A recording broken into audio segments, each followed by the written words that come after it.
Nominado nga si Ashley at AC Bonifacio ngayong linggo. Reason ng mga housemate, insensitive daw ito at hindi nagpakatotoo. But we never forget, we all need a friend like Ashley Ortega. We should appreciate na her being genuine to other housemate, being a true friend. Siguro nga nami-misinterpret lang siya ng iba, pero alam ng mga viewers sa outside world gaano siya ka-selfless.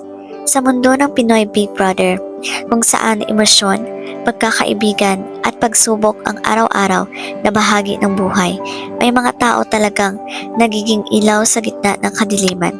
Isa na rito si Ashley Ortega, isang taong hindi lang basta kaibigan, kundi isang tunay na sandigan. Kamakailan nakita natin kung paano siya nasaktan sa paglisan ni Ivana Alawi at Maeve Legaspi sa bahay ni Kuya. The pain was raw, and yet instead of focusing on her own sadness, she chose to be strong for someone else. Nang bumigay si AC Bonifacio sa bigat ng kanyang emosyon, Ashley didn't hesitate. Wala siyang tanong, walang pag-aalinlangan. Niyakap niya si AC at bumulong ng I'm here. Hindi lahat ng tao kayang iparamdam ang kanilang malasakit habang sila mismo ay dumadaan sa pagsubok.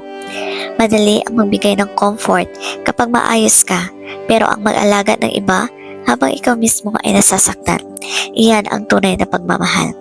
Ashley's kindness reminds us of an important lesson. Sometimes, the strongest people are the ones who silently carry their own pain just to make sure others don't feel alone. Why we all need an Ashley Ortega in our lives. Someone who sees through our silence. Hindi lahat ng sugat ay nakikita. Minsan, kailangan natin ng kaibigan na marunong makaramdam kahit hindi natin sabihin. Second, someone who doesn't wait to be asked. Mahalaga ang taong hindi naghihintay ng tulong kung kusa itong ibinibigay. Tulad ng ginawa ni Ashley kay AC. Third, someone who reminds us that we are never alone. Sa pinakamahina nating sandali, minsan sapat na isang yakap at isang simpleng, nandito ako. The takeaway in life, we will all have our Ivana and Maeve moments. Times when we have to say goodbye and deal with pain. But if we are lucky, we'll also have an Ashley Ortega beside us.